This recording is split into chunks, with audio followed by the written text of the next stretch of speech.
This is Hino's Sport, bringing you that heat and fart. We keeping the foot on the whoop, the dicks. We keeping the foot on the whoop, the dicks, and like the Tibetan Mastiff that I am, I'm applying whoop unlimited pressure. Because pressure does what? It bursts its pipes. Let's talk about it, man. Why are people so gun-ho about the Chihuahua walking behind the damn fence and Jaron Ennis? What has he done that's spectacular? Tell me what Jaron Ennis has done for you guys to sit here and prop him up like he's done something so fucking special. It's a things that make you say. It's a things that make you say. Javante Tank Davis ain't done nothing fucking special. All Javante Tank Davis has done is be who he is, man. Nothing but a Chihuahua walking behind a damn fence. He's just a young pup iteration of it, man. This guy had everything to prove in the Chris Van Heater fight. A guy who Errol the True Spence aged fucking 30 years. Let me say this because I need to let this marinate in the corpus callosum and in the cerebellum. So here he knows the sport, and here he knows the sport fucking wow. Jaron Boots Ennis fought a guy that Errol the True Spence aged fucking 30 years in the boxing ring. And he got a fucking draw with this motherfucker.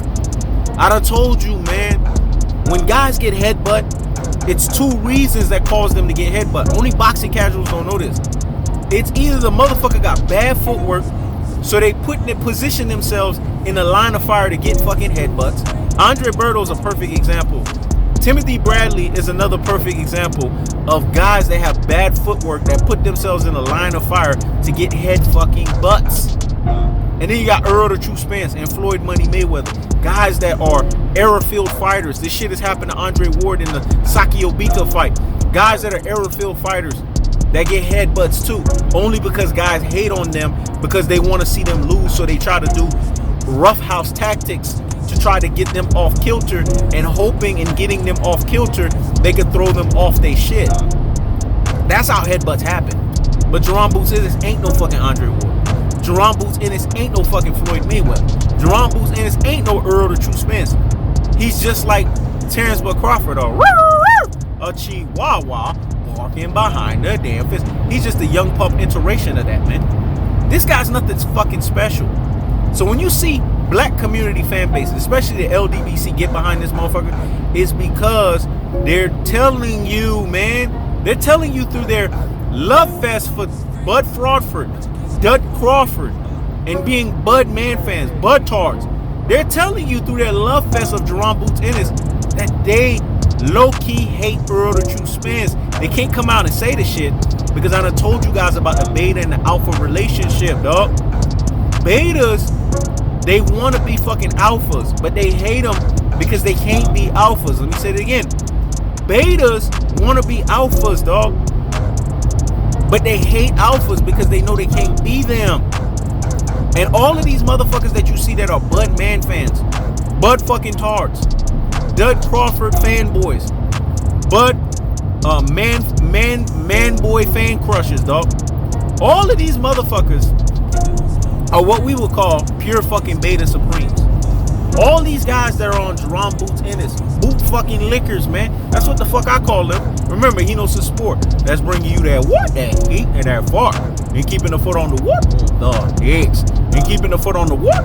The dicks. And like the Tibetan Mastiff that he is, he's applying what? Unlimited pressure. Because pressure does what? It bursts his pipes. I can't wait to go hit these fucking leg workouts, man. I love leg days. And I know motherfuckers hate that shit, but you gotta have your body balanced. But anyways, let me get back on to this shit, dog. This dude, Jaron Boots Ennis, man. This dude is a fucking pure fucking beta supreme in the boxing ring, man. When you see a grown-ass man paint his hair purple, that's feminine fucking traits. When you see a grown-ass man paint his hair fucking purple, that's estrogen through his fucking body. There ain't no buzzing testosterone. When you see Errol the True Spence paint his hair fucking purple, this shit don't fucking happen, dog. This is what people gotta understand. These are the guys that the black community fan bases, i.e. the LDBCs, get behind. Because you know why? Monkey see, monkey do. Personalities go with personalities that fit them. Because they are pure fucking beta supremes, They're gonna go with personalities that are pure fucking beta supremes, man. That's where the monkey see, monkey do goes. Notice, motherfuckers that ride for Errol the True Spence are alphas like Errol the True Spence. Motherfuckers that talk about Errol the True Spence authentically, consistently, are alphas like Errol the True Spence. But I done told you guys, man, the alpha lineage is a remnant lineage. There ain't many alphas out here, man, because there ain't many motherfuckers that's willing to cut against the grain and tell you the cold-hearted, and tell you the unadulterated, and tell you the cutthroat truth teller fashion.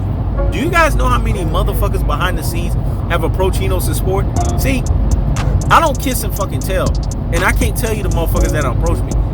All my life, even now in the YouTube world, I done been approached by high-level motherfuckers, dog, that told me I need to sell out. If I sell out, this is what's gonna happen to my platform. I'm never gonna fucking sell out, because the man above already told me, dog, I got you. You will prevail nevertheless. And when you do, all of these people that have been preying on your downfall, dog, the one whom they've rejected will become the chief cornerstone, dog. He already assured me that. And it was interesting the other day when James Dad confirmed it. He said, yo, he knows, dog. Keep doing what you do, man, because the man above already showed me too. That's right, James Dad. Salute to you, though. That's when you know. And the good book says, when 2 or 3 are gathered in my name, I am in the midst, dog. Let me say it again. When 2 or 3 are gathered in my name, Jesus Christ is in the midst. And James Dad prophesied what God already showed me, because the Spirit of Christ is the spirit of prophecy. Let me say it again. Because what the Spirit of Christ tells you, and what the Spirit of Christ tells you, and he tells you, is so deep and profound, and he tells it to you, well, the Spirit of Christ is the spirit of prophecy, dog. So when you have the Spirit of Christ in you, you have the Spirit to prophesy. And what did it say? Verily, verily, it says unto Enos' sport that you will prevail, that they can't see you, they can't stop you. Where you think the moniker greatness personification can only be hindered? The motherfucker can't be stopped. It's basically a poor man's version of those whom they rejected became the chief cornerstone, dog. So they could try to reject Enos' sport all they want. Enos' sport's going to go through, because when it's all said and done, there are those that have erred away from things concerning the faith, meaning they were pushing a cold-hearted message. They were pushing an unadulterated message. They were pushing a cutthroat truth teller fashion message. But they erred away from things concerning the faith. They have strayed. They've become ravening wolves. This is what the LDBC is. Their intentions was good in the beginning, but then they started selling the fuck out. Because what is a plaguing issue in our black community, man? It's money. Damn near over 90-something% of black people will sell out for a mighty fucking dollar, man. That's why the good book says the love of money, not money itself, because money's not an issue, because that's why there's what we call financial stewards, or having fiduciary responsibility, because you are a financial steward of God's money, because the money that's on this planet is God's money, man. This land is God's land. It's God's property. And God deems who should be the financial steward, who should have fiduciary responsibility of it. And God is no respecter of person. So anybody, as long as you are able to balance a budget, as long as you are able to be good with money, God don't mind that. But see, the LDBC, they wanted to start it something off good, but they had ulterior motives, man. And when you have ulterior motives, even if you're trying to do something that's positive, it goes astray. And see, this is what has plagued them, and it's what's plaguing black people. They want to move up so bad because they want to sell themselves for a buck. But the good book says, what does it profit a man to gain the whole world but to lose his soul at the same time? I'm not losing my fucking soul. And see, what people gotta understand is, when you do videos on YouTube, I done told you motherfuckers this shit, it's a footprint. And the footprint's gonna let people know where you authentic and consistent, like a Enos sport that's bringing you that what, that heat and that fart, and keeping the foot on the what, on the necks, and keeping the foot on the what, on the necks, and like the Tibetan Mastiff that he is, he's applying what, unlimited pressure, because pressure does what, it bursts his pipe. Why do you think Enos sport keeps his fan base? Why do you think they don't leave Enos sport, man? Because Enos sport is quality, and folks that like quality will stay with Enos sport. If anything, like the turtle in the race, he continuously grows slowly but surely, dog. Because at the end of the day, the turtle beats the hare in the race. The sprint is saturated, but the marathon is not. Let me say it again. The sprint is saturated, but the marathon is not. As a matter of fact, that's a great quote by the great Robert Blake. He has a YouTube channel.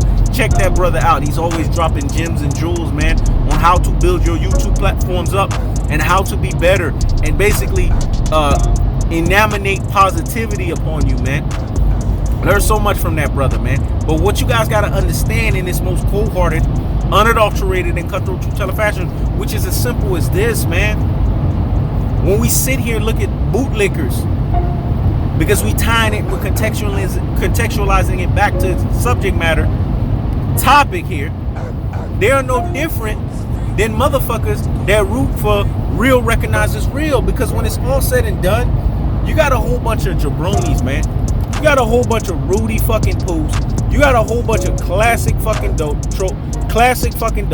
and you have a whole bunch of troglo fucking dykes that when it's all said and done, they will sell out, man. And that's why they root for Jaron Boots Ennis. They don't want to root for what's real, because they were never real. That's why they call them white sepulchre, man, which is whitewashed tombs.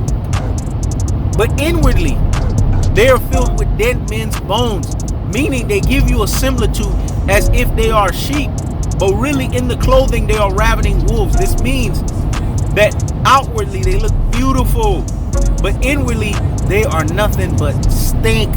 They are nothing but filthiness. They are nothing but ugliness. This is what you guys are getting from LDBC. This is why they low-key hate Errol the True Spence. They want Errol the True Spence to lose. And watch, if this shit were to happen, God forbid, because it ain't gonna happen, and I'm gonna say that again, God forbid, it ain't gonna happen, they will be sitting here jumping for joy and saying, I fucking told you so. This is what pure beta supremes do in secret. They're always looking to root to say, I fucking told you so. Because they are pure fucking betas.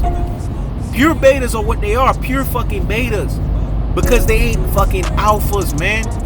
The alpha lineage is one of cold-heartedness. It's one of unadulteratedness. It's one of cutthroat true teller fashion associatedness.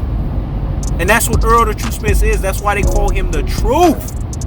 Because there's no lies in his damn fist, but there's no lies in who he is as an individual. That's why he G-checked Vlad TV the way he did.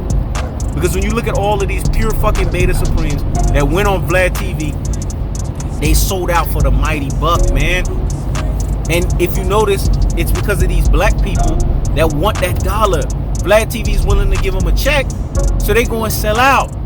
This is what's happening with the LDBC, man. They're selling out because they want to be famous. I'm not going to sell out, and I'm not going to profit. I'm not going to gain the whole world and lose my soul at the same time. Because I believe as being the turtle in the race, slow and steady. I believe that when you give people quality, that in due time, God will have your back and you will always prevail. And that's what's happening with this platform. This is why this platform has stood the test of time. This is why this platform has been able to go through and deal with whatever is dealt through this platform's way, because of the consistency, because of the authenticity, and because this platform was willing to do what this platform was willing to do. Not sugarcoat shit. Not sit here and be a Rudy Poo and a Plum Plum break. Not sit here and be a classic Dodo and a Troglodyte. Not sit here and be an ultra fanboy with the ultra fanboy rhetoric. I'm gonna ride a little bit on this one. This is why they root for Jaron Boots Ennis. This whole thing about a guy who had a draw with a guy who Errol the True Spence aged 30 fucking years. This is something that's a circus clown show that you're supposed to clown, that you're supposed to laugh at. You're supposed to sit here and say, this motherfucker is boxing? If he's boxing, and those that are propping him up are saying that he's boxing, then Houston, we have a fucking problem. Let me say it again. Houston, we have a fucking problem. But I done told you about these Rudy Poo and fucking Plum Plum brains. That's right, I'm gonna call them by their fucking names. Classic goats and fucking troglodytes. Ultra fanboys with the ultra fanboy rhetorics. They don't give a fuck about being alphas because they were never alphas to begin with. This is what we call high-octane betas, aka alpha wannabes. They're giving you a similitude as if they are alphas, but they lack the fullness thereof.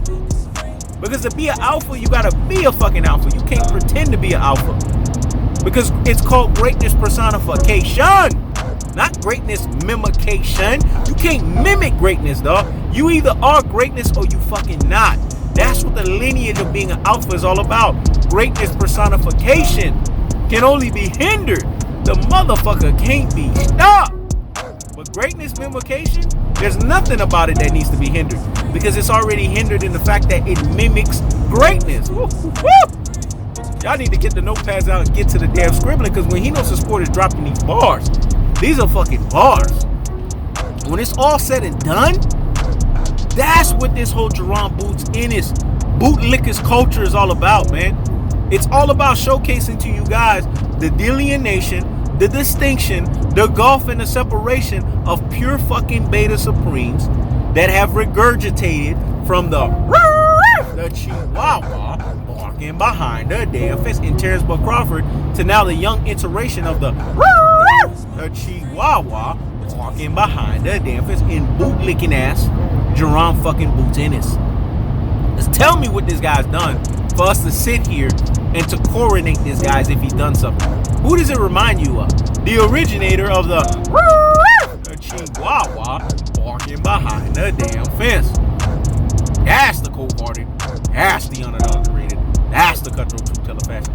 Man, I done dropped bars this whole fucking video. Mic fucking drop, man. I keep the foot on the what? The X. I keep the foot on the what? The X. This is He Knows the Sport. Check it out.